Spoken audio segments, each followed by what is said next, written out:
Alright guys, we are back here with the next episode after my little camera mishap on the last one. We're back to continue where we left off. Okay, here we go. I'm going to show you the final result of all of that work we did on the engine. As you can see, and the transmission. As you can see, the seam lines are pretty much gone. Nice layer of primer on there, and you'll never even know they were there. On the engine, the only thing we concentrated on was the top of the cylinder head here, as that's all that's going to show. When the other parts are installed, they're going to cover all the seam lines on the block and on the top of the cylinder head. So that saves us quite a bit of work. And this is the 4-cylinder engine, as I'm probably going to build a stock version of the car, as I really like the stock street road going versions of the vehicles. I like to build them as they would have been sitting on the showroom floor. Alright, let's look at our next piece. Okay, here we have the exhaust manifold, which is a really interesting piece in itself, as it's a 2-piece manifold. The upper portion here gets glued to the lower portion, and that gives us our 4 exhaust runners on the manifold going to the collector here. It's an interesting little design, and the carburetor sits right on top.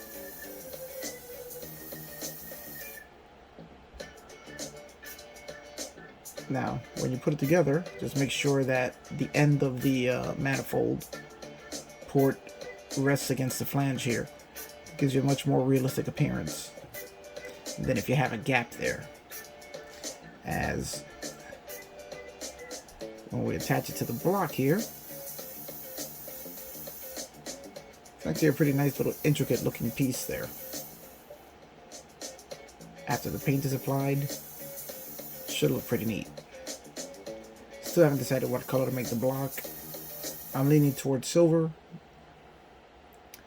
Don't know if you guys have any ideas as to what color the block should be, or any of you Opel GT owners out there. But I am leaning towards silver. Alright. Well, that's the block, and that's the manifold. Now, one interesting thing that I just noticed is that this is the valve cover. Now, it's in chrome, and I will be knocking the chrome down a little bit, as it looks just a little too shiny, too toy-like. I noticed that for some reason on this kit, there are 2 valve covers. Don't know why, as there's only one version of the 4-cylinder engine that you can build, and the V6 engine has its own set of valve covers here. So that's another little weird quirk of this kit. We'll file that under don't know why. Okay, now let me give you a little look at the V6. Okay, here we have, this is the 6-cylinder block and transmission, which is going to undergo the same process as I did before. I've glued everything together, and I will be smoothing out all these seam lines so that when it's painted, you won't be able to tell that this was 2 separate parts. And again, this one has seam lines here, which are going to be covered over by the intake, the front cover, and the oil pan on the bottom. Except that this one brings a shorter oil pan, which doesn't cover the entire lower part of the block. So it's going to be a little bit of cleaning up we need to do there, as this block was made to use either this pan or the pan that was made for the 4-cylinder. It's the same pan for both engines. And as I'm building the 4-cylinder, I won't be able to use that pan on the V6. So we're going to go with the hot rodded pan here, which we will leave in the polished chrome, but we will be knocking that chrome down a little bit just to make it a little more realistic.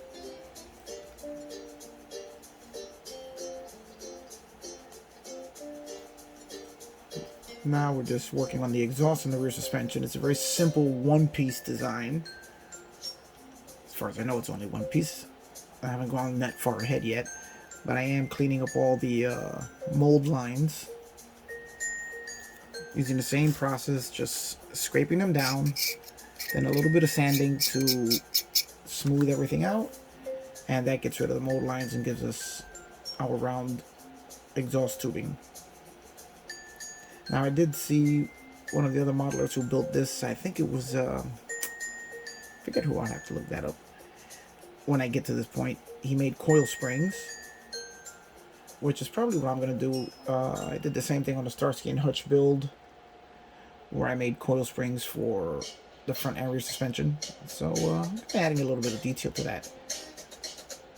But that's still a ways off yet. Let's take one look at the body here. Here you see where I've done a little more work on the body. I filled in the damage that was here. There's almost like a low spot in the body work here, which would have been very visible once it was painted. I've got it, for the most part, pretty smoothed out. So I'm going to be repriming this, and we'll see how that turns out. Here we have the chassis. Again, the same thing with this one. I had two low spots, one here and one here. They are pretty much gone.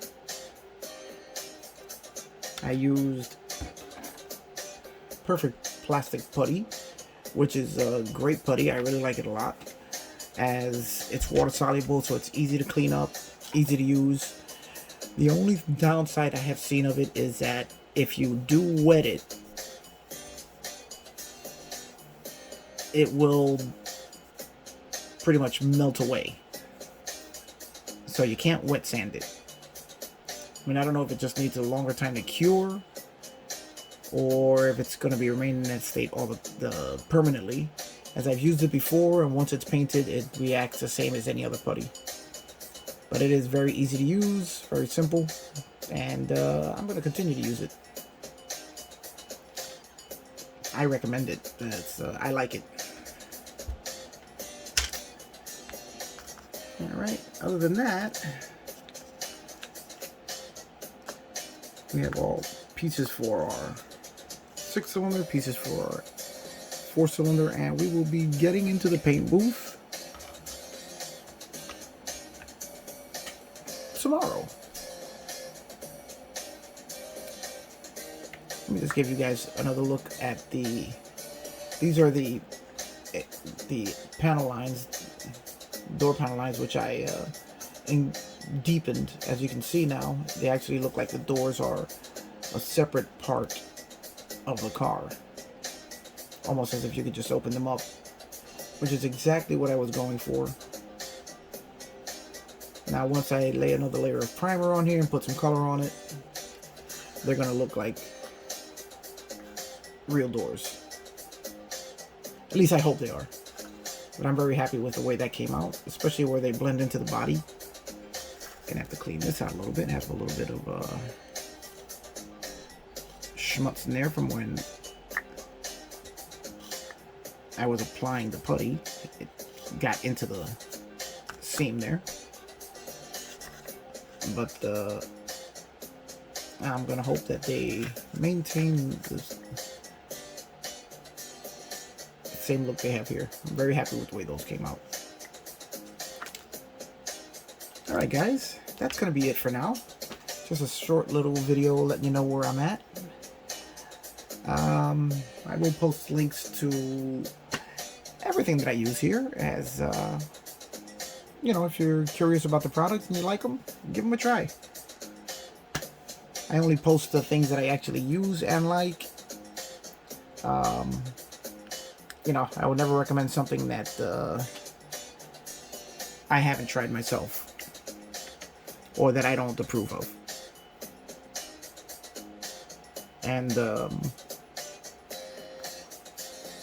I guess that's going to be it for this one. Alright guys, I will see you on the next one.